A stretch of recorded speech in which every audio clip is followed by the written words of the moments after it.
few years ago, I broke into my own house. I had just driven home. It was around midnight in the dead of Montreal winter. I'd been visiting my friend Jeff across town, and the thermometer on the front porch read minus 40 degrees. And don't bother asking if that's Celsius or Fahrenheit. Minus 40 is where the two scales meet. It was very cold. And as I stood on the front porch fumbling in my pockets, I found I didn't have my keys. In fact, I could see them through the window lying on the dining room table where I had left them. So I quickly ran around and tried all the other doors and windows, and they were locked tight. I thought about calling a locksmith. At least I had my cell phone, but at midnight, it could take a while for a locksmith to show up, and it was cold. I couldn't go back to my friend Jeff's house for the night because I had an early flight to Europe the next morning, and I needed to get my passport in my suitcase. So, desperate and freezing cold, I found a large rock, and I broke through the basement window, cleared out the shards of glass. I crawled through. I found a piece of cardboard and taped it up over the whole opening, figuring that in the morning, on the way to the airport, I could call my contractor and ask him to fix it. This was going to be expensive, but probably no more expensive than a middle-of-the-night locksmith. So I figured, under the circumstances, I was coming out even. Now, I'm a neuroscientist by training, and I know a little bit about how the brain performs under stress. It releases cortisol, that raises your heart rate, it modulates adrenaline levels, and it clouds your thinking.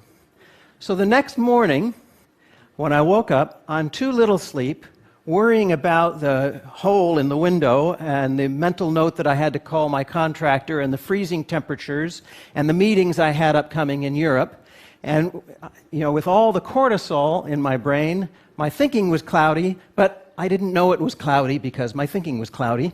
And it wasn't until I got to the airport check-in counter that I realized I didn't have my passport. So I raced home in the snow and ice, 40 minutes, got my passport, raced back to the airport. I made it just in time, but they had given away my seat to someone else, so I got stuck in the back of the plane next to the bathrooms in a seat that wouldn't recline on an 8-hour flight. Well, I had a lot of time to think during those 8 hours of no sleep. And I started wondering, are there things that I can do, systems that I can put into place that'll prevent bad things from happening? Or at least if bad things happen, will minimize the likelihood of it being a total catastrophe. So I started thinking about that, but my thoughts didn't crystallize until about a month later. I was having dinner with my colleague Danny Kahneman, the Nobel Prize winner, and I somewhat embarrassedly told him about having broken my window and forgot my passport. And Danny shared with me that he'd been practicing something called prospective hindsight. It's something that he had gotten from the psychologist Gary Klein, who had written about it a few years before, also called the pre-mortem.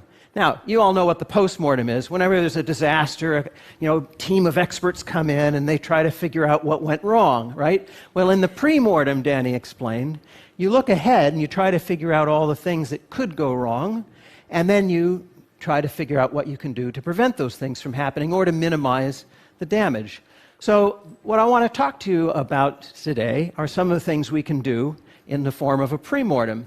Some of them are obvious, some of them are not so obvious. I'll start with the obvious ones.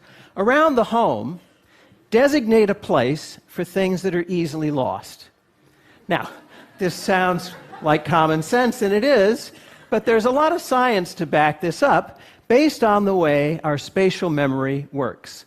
There's a structure in the brain called the hippocampus that evolved over tens of thousands of years to keep track of the locations of important things.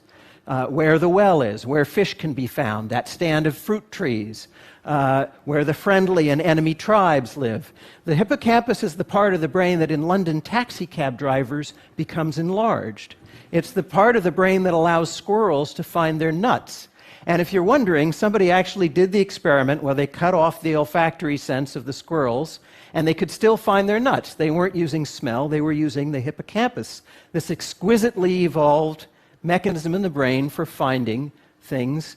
But it's really good for things that don't move around much, not so good for things that move around. So this is why we lose car keys and reading glasses and passports. So in the home, designate a spot for your keys, a hook by the door, maybe a decorative bowl, for your passport, a particular drawer, for your reading glasses, a particular table. If you designate a spot and you're scrupulous about it, your things will always be there when you look for them. What about travel? Take a cell phone picture of your credit cards, your driver's license, your passport. Mail it to yourself so it's in the cloud. If these things are lost or stolen, you can facilitate replacement. Now, these are some rather obvious things. Remember, when you're under stress, the brain releases cortisol. Cortisol is toxic, and it causes cloudy thinking. So part of the practice of the premortem is to recognize that under stress, you're not going to be at your best, and you should put systems in place. And there's perhaps no more stressful a situation than when you're confronted with a medical decision to make. And at some point, all of us are going to be in that position where we have to make a very important decision about the future of our medical care or that of a loved one to help them with the decision. And so I want to talk about that. And I'm going to talk about a very particular medical condition, but this stands as a proxy for all kinds of medical decision-making, and indeed for financial decision-making and social decision-making, any kind of decision you have to make that would benefit from a rational assessment of the facts. So, suppose you go to your doctor and the doctor says, I just got your lab work back. Your cholesterol is a little high. Now, you all know that high cholesterol is associated with an increased risk of cardiovascular disease, heart attack, stroke.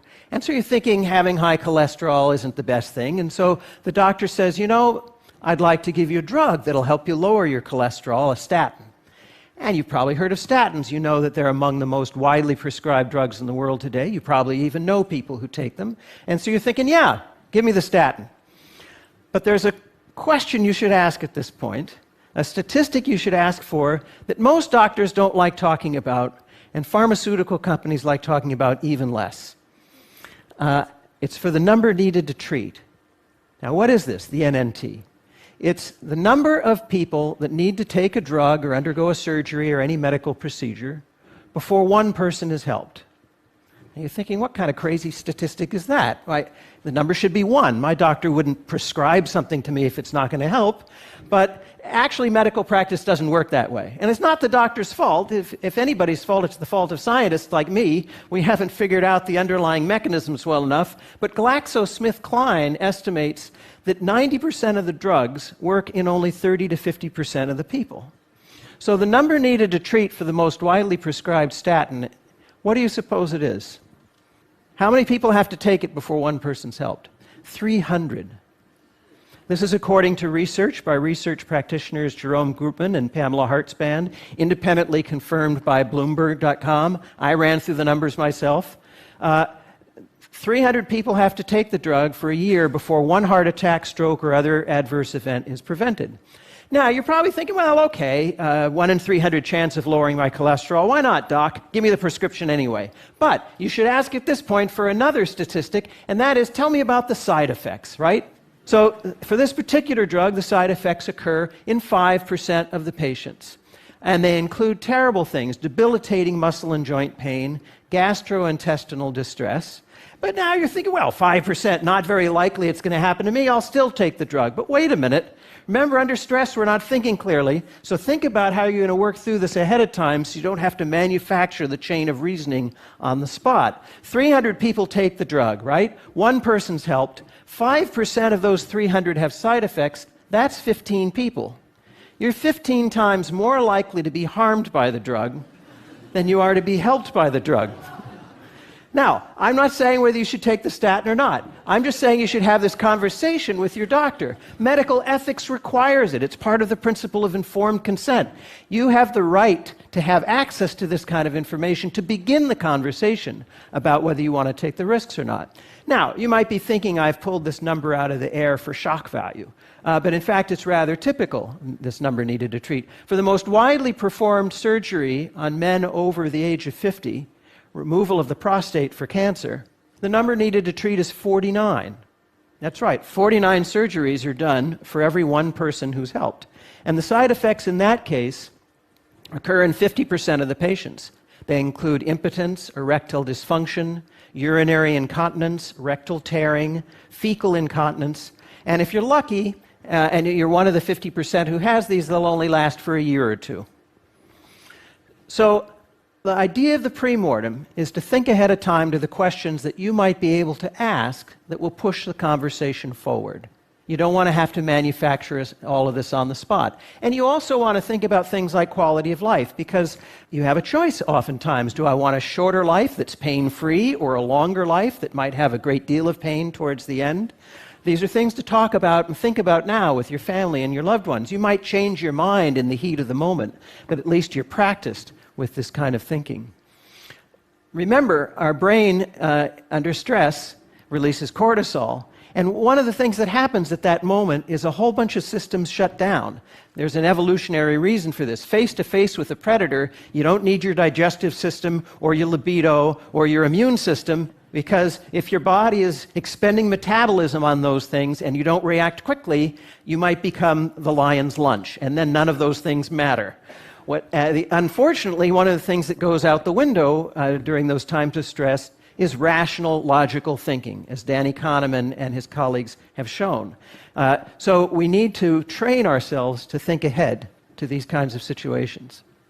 I think the important point here is recognizing that all of us are flawed. We all are going to fail now and then.